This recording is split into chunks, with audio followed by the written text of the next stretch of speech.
GM Farcaster. It is. We are back. Actually, I should say it's still, not it is. September 13th, and happy Friday. We are here with a very special guest, Dan Romero, DWR, and we're so happy to have you here to help us celebrate our 1 year birthday and chat a little bit about all things Farcaster. How are you doing today, GM? Good. Thanks for having me, and congratulations on 1 year. Thank you.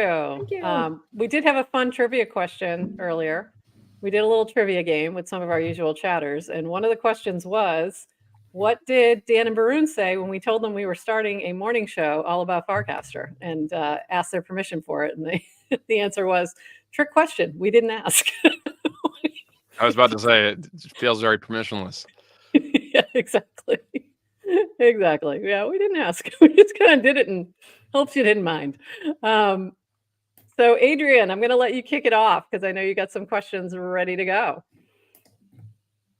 You would think so. Yeah. No, just Dan, third time back together. So thanks always for coming in. I think we just wanted to chat and just I guess start off. But how are you? I'm well. I can't complain. And I want to add on to that because I was about to ask you this when I first saw you. But how was Farcaster Friday? So you were at the live one in LA. So how did that go? What'd you think? Farcaster Fridays was great. It was, I think, 15 plus cities, 300 plus people. Ted kind of led the initiative, but it was really driven by a bunch of people all across the world, which was really great. And I mean,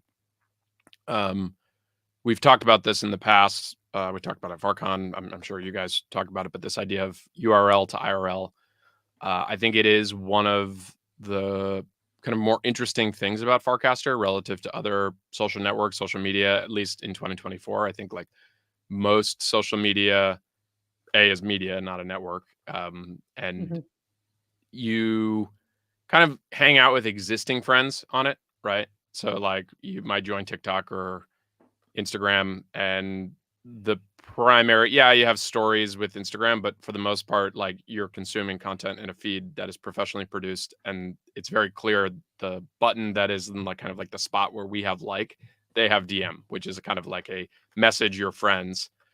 And I think what's neat about Farcaster is people meet new people, like-minded people. And so it's actually something that I think we're doubling down on a little bit in terms of like our near-term product strategy is to kind of try to lean into like, can you meet and make new friends on the internet? I think it's a little tricky because, sorry, I'm like starting to ramble beyond the Farcaster Friday. No, it's good because I was like, I like where you were going. I like where you're going to like I think it's explain more as to what you mean. Yeah. If you were to ask most people on the street, like, are you interested in watching like highly entertaining and interesting content? For the most part, they'd say sure. That is like a relative thing, right? It's like what's interesting or entertaining to you versus me might be different. But I think universally, like people that they do that. It just depends on where they do it, right? Whether it's Netflix or you like to read a book or, you watch hours of Reels or TikTok. That's a very, very common thing. If you were to ask someone on the street, it's like, hey, do you want to download an app to meet new people and make friends? Most adults would tell you no. Like they'd be like, I don't need new friends. Like, what are you, what like weird, like snake oil are you selling me? And so I think it's a little bit of a harder sell because I don't think most people think that is something that they want or it is a problem. But if you can figure that out, which is like, okay, it's kind of like that South Park thing where it's just like the underpants gnomes, like there's like the big question mark in the middle and then you have profit. If you can figure out how to position that or kind of build the right set of products and protocol primitives so other developers can build their own apps that do that, you actually have a pretty enduring, valuable thing for the protocol that will keep people around and then keep people really motivated about telling people like, oh, you have to get on Farcaster. It's so amazing. And so I think that ties all the way back to Farcaster Fridays is that when people meet each other in person, that connection becomes, I think, significantly stronger, whether that's 2x or 10x, who knows, but why FarCon was so important, right? And I think like shows like what you guys are doing and OK Banger, like the idea of like this kind of emerging creator ecosystem within Farcaster that is not just broadcast, which you get on a place like Instagram or Twitter, and is a little bit more community, like sub-community oriented, where it's like you have your set of loyal fans who, and I'm on the streaming software, I don't even see the chat, but like I'm I seeing know. people in a chat right now, but like that is a really powerful thing, and like so I think everything we can do both product wise to help foster that, but also kind of ecosystem culturally that's useful. And so Farcaster Fridays very much fits into that theme. And I think like the other thing that's been really interesting within Farcaster is not just Adrian and I, but many co-founders have met on Farcaster, and many or people that are doing working together in projects and business and in all these different things, in DAOs, all that. So there's a lot of connections that were made.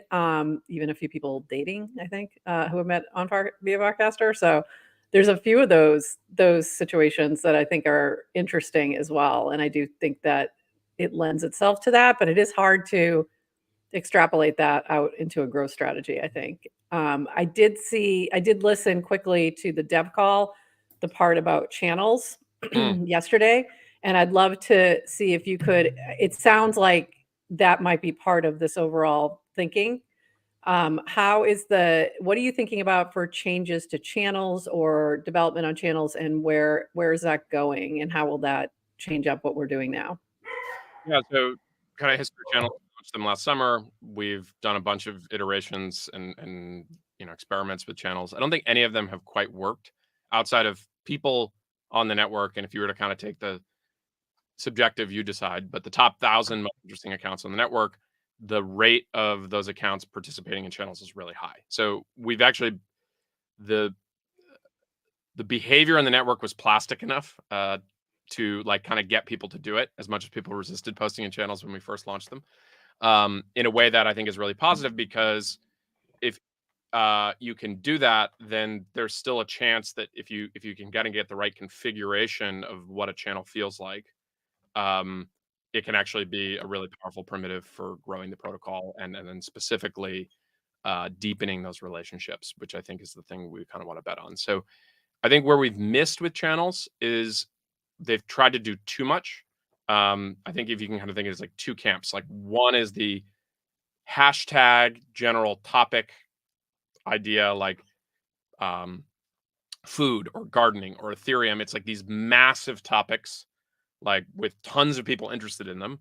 And you have good, like people and content getting posted, but there's also just a lot of like kind of like mid content or just like AI program, like programmatic content, like, and we're getting better at filtering out the like clear egregious versions of spam, but it's very hard to actually programmatically decide like, is this interesting or not without people liking it. But if the content is mid, then people aren't likely to go to the channel to like it. So therefore you don't actually get the signal. So it kind of creates this tragedy of the commons almost, if you think of shared space. And so I think that there's another set of channels that within the kind of same primitive that we've had, Late Night Crew, Ted, GM Farcaster has a channel, right? So you're actually building more of a community. It's less a kind of like, hey, I'm generally interested in this, I want to find other people. It's actually more of like, no, there's a vibe here, or there's a group of people that have a collective set of interests, and it's a little harder as a new user to figure that out. But if you do, it feels more special, right? Like Six is a great example of a personal channel, right? Which again, we never thought people would do that. And then as soon as we allowed people to create channels, they started creating personal channels. Six is it's like a vibe. Like why does Woj post a product take in Six? You have to ask him. Like, but it's just like it's a public group chat, right? And so there's this idea that like, oh, I saw something. This group of people over here, this is the one I want to actually have the conversation with. And you do that in messaging apps all the time, but it's not public. And so I think that is the more interesting of the two directions for channels. And in a world where we were trying to kind of make both of them work, I think it just like kind of didn't, like if you try to please everyone, it's just not going to work. And so I think we are going to be more explicit and say we want to head in a direction where cozy corners is the term we use, but it's let people create communities essentially, or like these vibes, public group chats, whatever you want to call them, that aren't as we've been accused of like Christian rap, like, oh, it just feels like a crypto version of LinkedIn, but like there's a certain aspect of like a irreverent channel in some ways is actually more valuable to the network in terms of building culture and kind of like this idea of building friendships than something that's like highly serious. And so, and I'm as guilty as anyone because I've been trying to kind of push it. It's like you have channels like product and founders that are kind of not sterile, but like they feel a little bit more like, again, LinkedIn-y. And I think what's interesting is actually a lot of people tell me that founders, Linda has been very vocal about this, is like actually it's kind of super like a useful support group in the sense of other people Yep. kind of going through that journey and whatever. And so there is value there, but like the value is in the community, not the content, if anything. Yeah. Like, and so I think that again says like the topic itself is less interesting. You don't want the Twitter like thought influencer who's like giving you like, here's 10 quotes about Steve Jobs, a product philosophy. No, we don't want Founders that. or whatever. It's just like, Yeah. no, I don't want that. I want the commentary from other people and the other people who are kind of going through a similar journey to me. So I that's the loved like using high level spiritual idea behind like channels. There's now naturally a strategy and a set of features that we can actually go do. But I think if I was, the one critique I would have had of myself yesterday is like maybe previewing it in the dev call to only then have it get onto Farcaster because it's recorded and then people being like, change, oh no, bad. Whereas like actually let's start with like kind of where we are today and then like what is the thing we actually want to make a bet on. People naturally always just go, okay, what does that mean in terms of like specific changes, right? Right.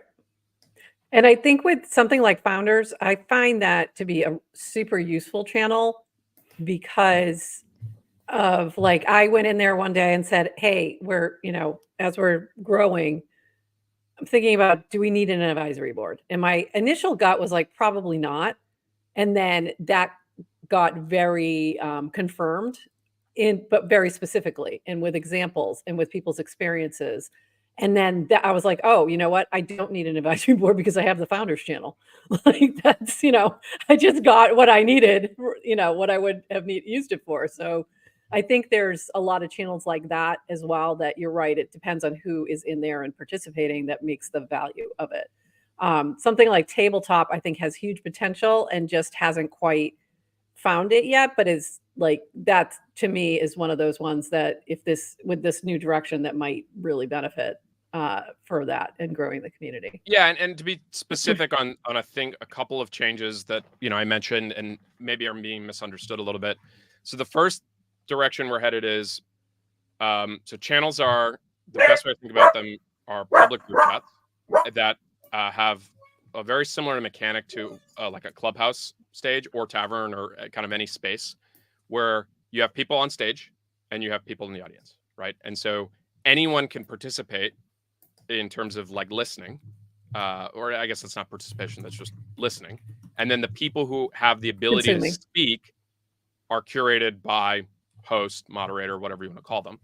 And so basically that's what we want to be explicit with. Will there be ways that people can kind of like figure it out, make it like more open, accessible? Sure. And actually part of making it programmable, like, will allow people to be really creative with that.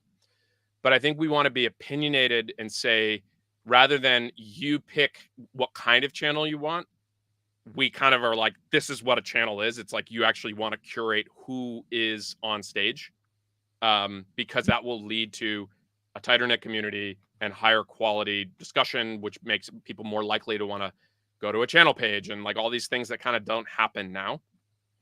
And then the second thing, which again would probably be on the more radical side of things of just like how things have been, but for people who have been around, this is actually how channels started.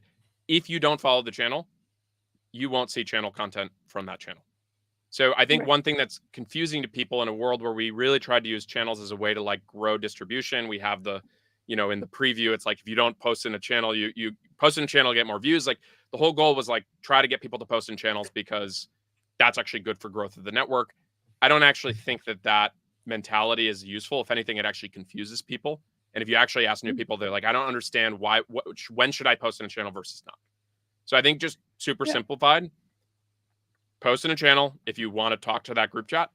And if you want megaphone, just post in your home channel. Now, obviously, some really large channels are going to have potentially more distribution for you than your follower account, especially as a newer account. So that can still make sense. But I think like just to simplify the framework of like, goes out to all my followers over here. It goes out to literally the people who follow it over here. It's actually like, I think a much simpler mental model. And so those are the two, I think, like fundamental changes to like how it, and obviously any client could go implement it any way they want. Woj can do whatever he wants on that.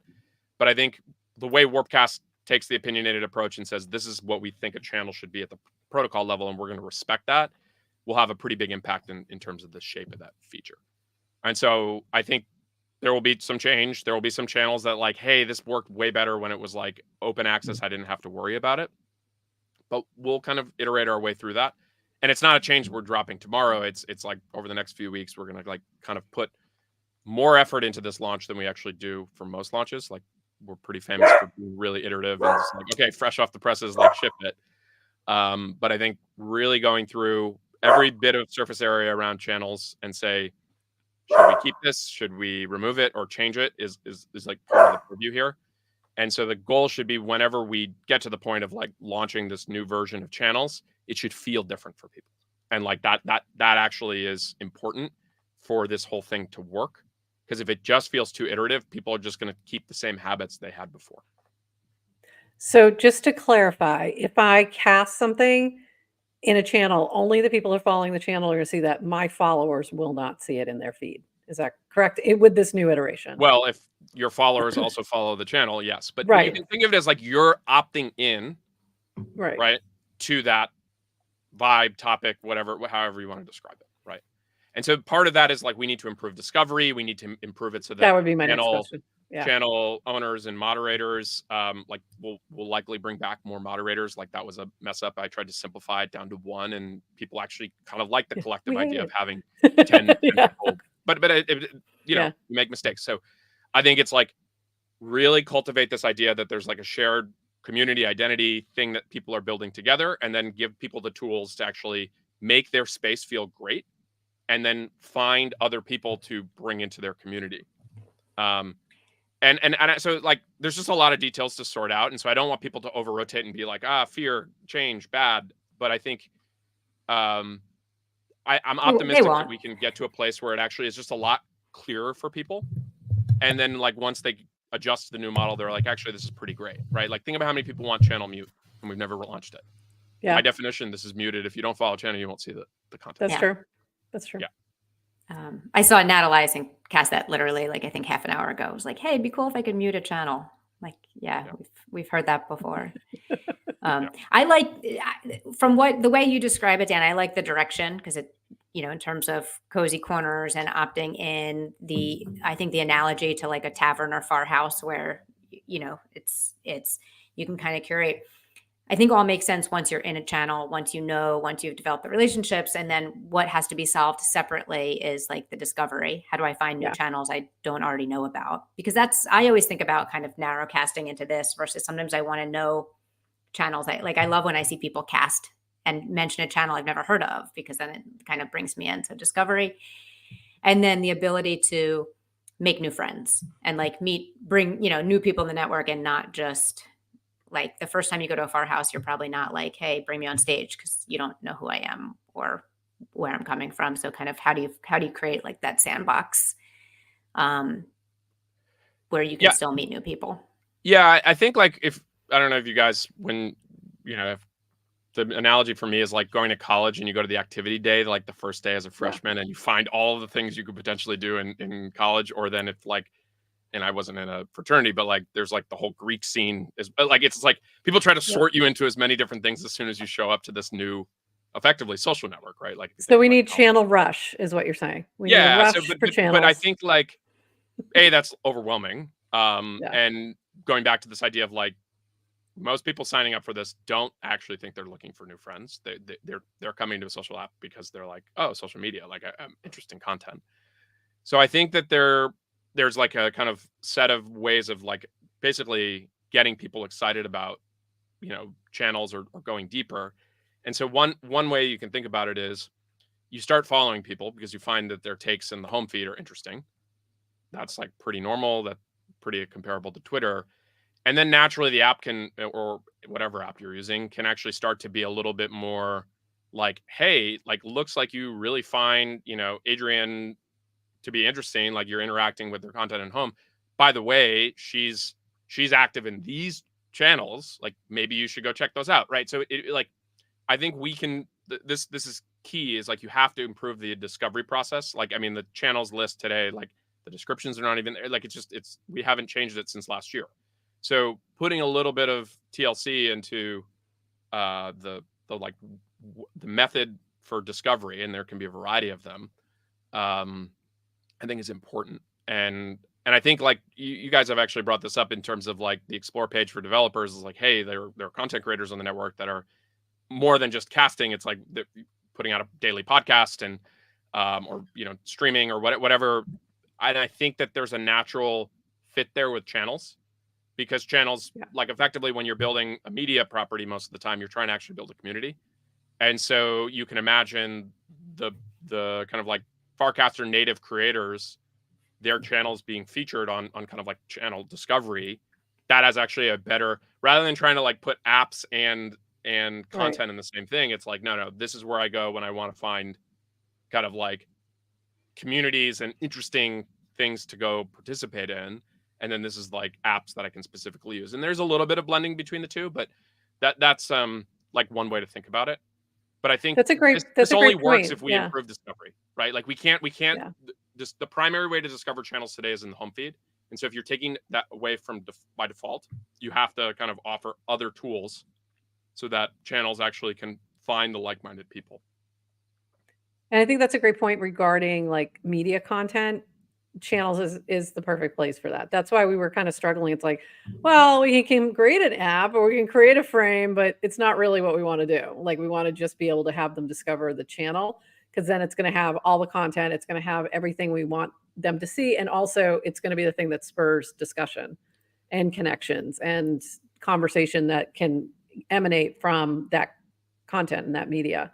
And I think you see that in our channel, you see it in OK Banger, you see it in Late Night Crew, you see it in all these different media channels already, where there's a lot of discussion that pops off based on that content.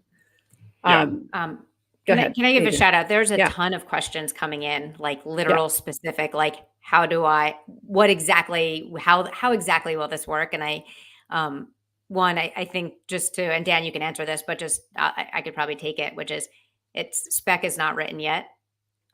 This is a concept and a product direction. These guys move very fast and will iterate and we'll put some thought in it.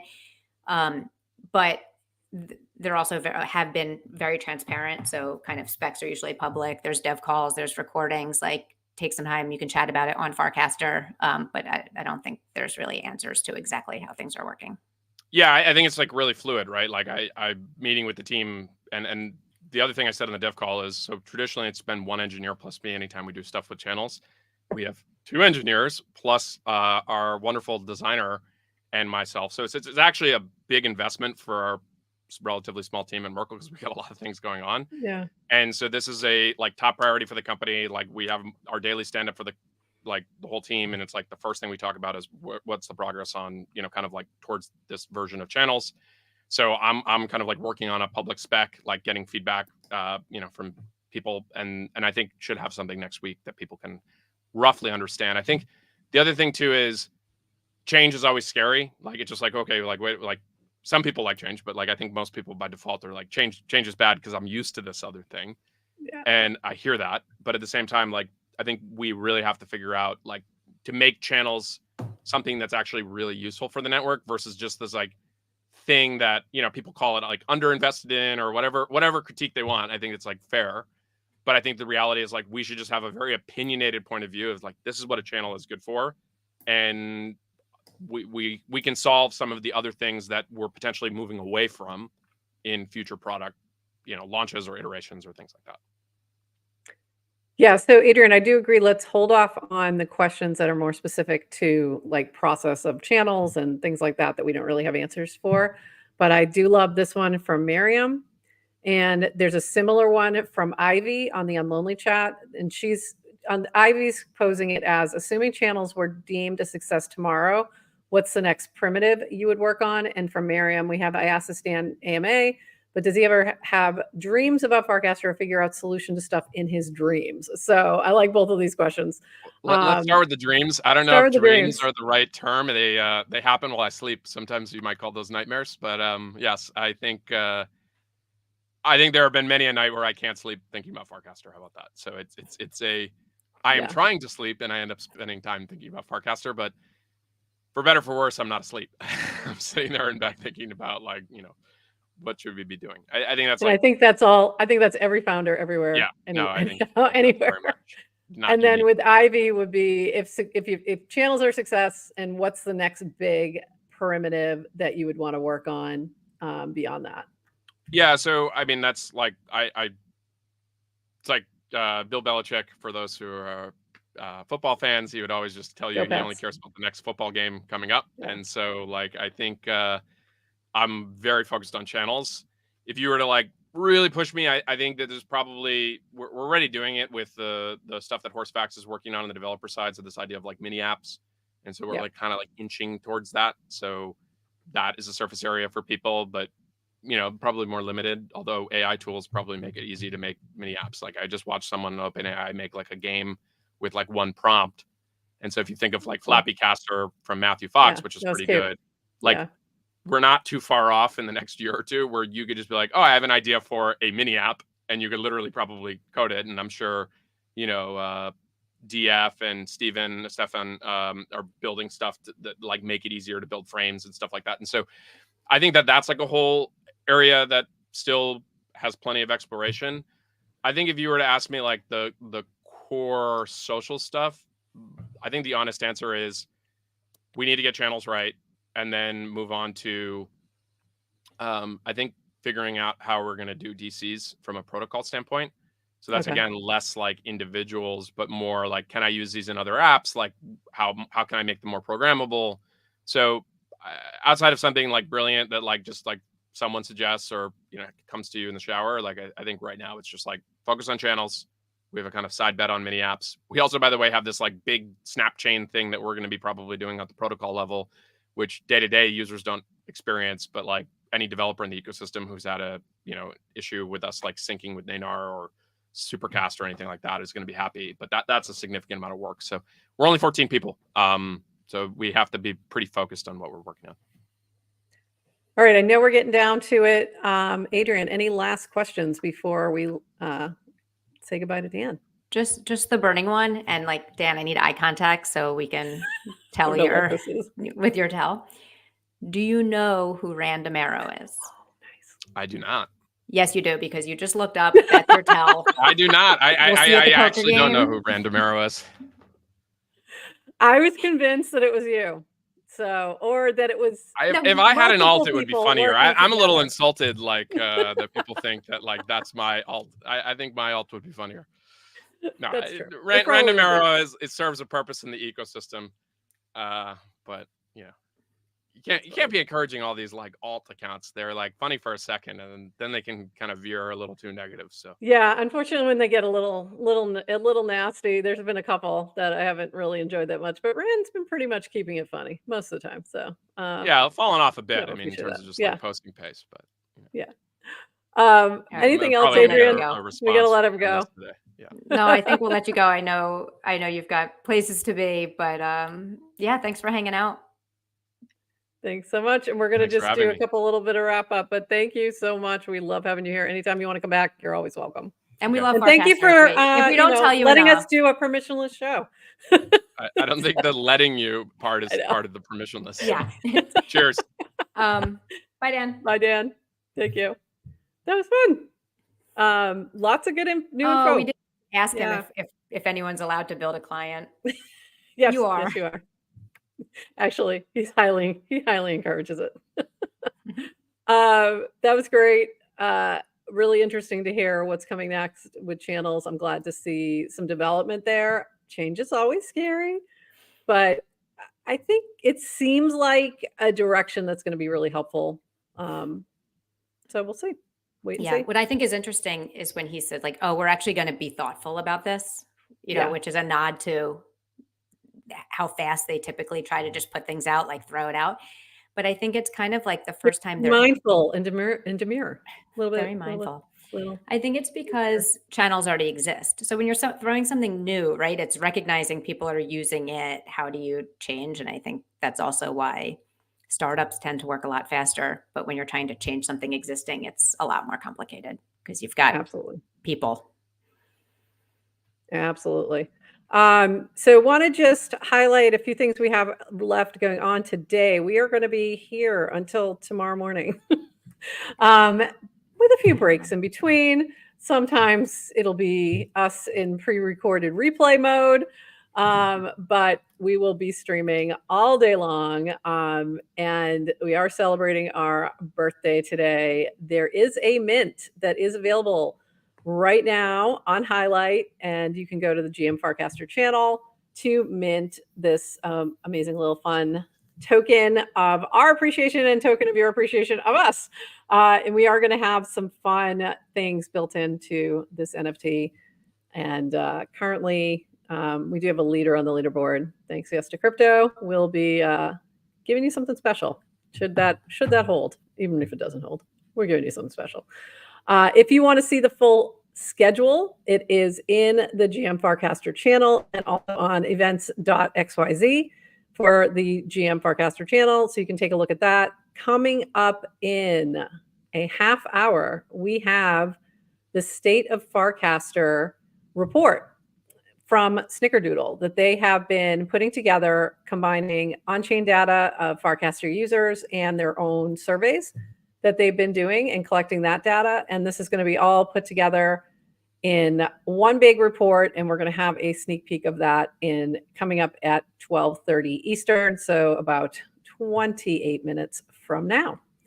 Adrian, what else did we need to tell the folks? Just like really come back for the State of Farc, like the preview of the State of Farcaster report. It's going to drop, I think, next week. So I imagine it'll get a lot of attention next week, but come for the preview because Prof and I got a little sneak peek yesterday, and it's good. Very impressive. It's really so interesting. Yeah, it's really interesting. There's some interesting points there, but just overall, the whole thing is very well done, and I'm excited to see what comes next. So and then we've got Base Builder Hour later. We've got Noun O'Clock. We have Purple Hour. What else? Poker. I'm trying to pull up all of our stuff here. There's a lot of fun things. There's going to be a lot. There's going to be so much. And you can go to, let me just show this on the screen because I'm not coming up with the one I was looking for. But if you go into the GM Farcaster channel, you'll see the pinned post has a whole list within the replies of each of the different segments that we're doing. And then again, you can go right to events.xyz to find all of them. So looking forward to chatting with Snickerdoodle in just a little bit. And then we're going to follow that up with Base Builders, with Noun O'Clock, then Base Builders, then Purple Hour, on and on. So we're going to take a little quick break and get ready for the State of Farcaster. So come on back in just a few minutes and we'll see you then.